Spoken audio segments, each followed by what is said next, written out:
Assalamualaikum warahmatullahi wabarakatuh, sahabat kampus dimanapun berada. Sebagaimana telah kita bagi di sosial media kita, pagi hari ini kita sudah kehadiran satu bintang tamu ya, atau teman ngobrol saya. Pagi hari ini sudah hadir ada Mbak Emma Wara Mardotilah SPSI. Assalamualaikum Mbak Emma. Sehat ya?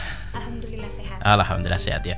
Oke, ini panggilan akrabnya Mbak Emma ya? Iya. Oke, Mbak Emma ini kalau boleh cerita personality dulu, ini dari psikologi ya? Iya. Oke, mungkin ada yang bertanya-tanya juga, kalau orang kuliah psikologi itu biasanya yang dibahas apa sih? Apa persoalan orang aja yang dibahas gitu? Enggak sih Enggak ya? sebenarnya banyak.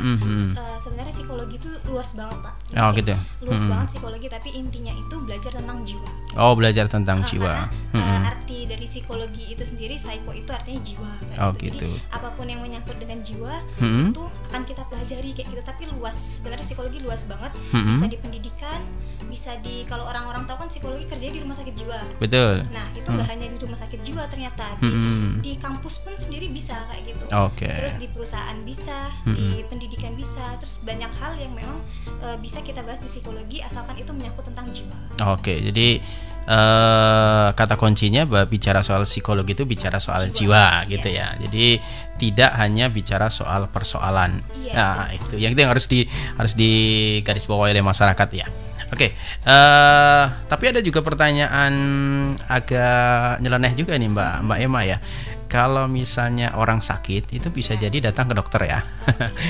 Kalau orang mungkin punya persoalan jiwa yang mungkin tidak tidak mampu ditanggulangi lagi ataupun gitu, dia berusaha datang ke psikolog. Nah, persoalannya kalau psikolog punya masalah, dan itu pasti punya masalah kan?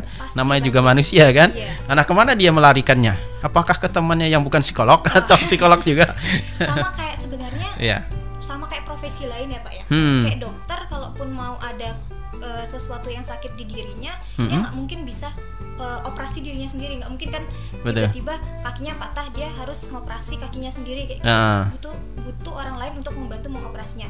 Nah sama kayak psikolog kayak gitu. Kalau kita selama psikolog biasanya bilangnya sih ghibah syar'i. Oh, ghibah syar'i. Oh gitu ya. Itu bisa digambarin seperti apa sih ini ya modelnya? Misalkan kita punya permasalahan nih, jadi kita ceritakan, kita ibaratnya kita diskusikan dan sebagainya, memang sesama psikolog.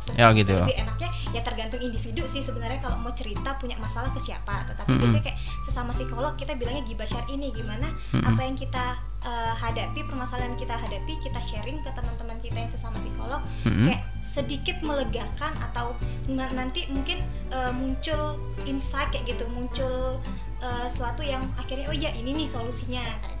Oh gitu. Jadi tetap juga walaupun psikolog dia tidak super power ya, tidak manusia setengah dewa ya. Bisa menyelesaikan persoalan sendiri. Dia harus butuh orang lain juga untuk bercerita. Apalagi yang bukan ya. Apalagi yang bukan psikolog ya. Tapi tidak menutup kemungkinan juga orang sebenarnya walaupun tanpa basic psikolog, dia bisa menjadi tempat bercerita bagi orang lain. Ya. Oke, apa yang paling mendasar ini Mbak Emma ya, bahwa manusia itu kenapa sih butuh bercerita sama orang? Kenapa dia itu harus menceritakan persoalannya? Apakah memang manusia itu pada dasarnya tidak bisa menyelesaikan persoalannya sendiri?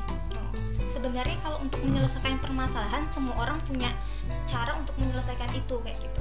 Cuman kan manusia itu makhluk sosial, dia butuh orang lain.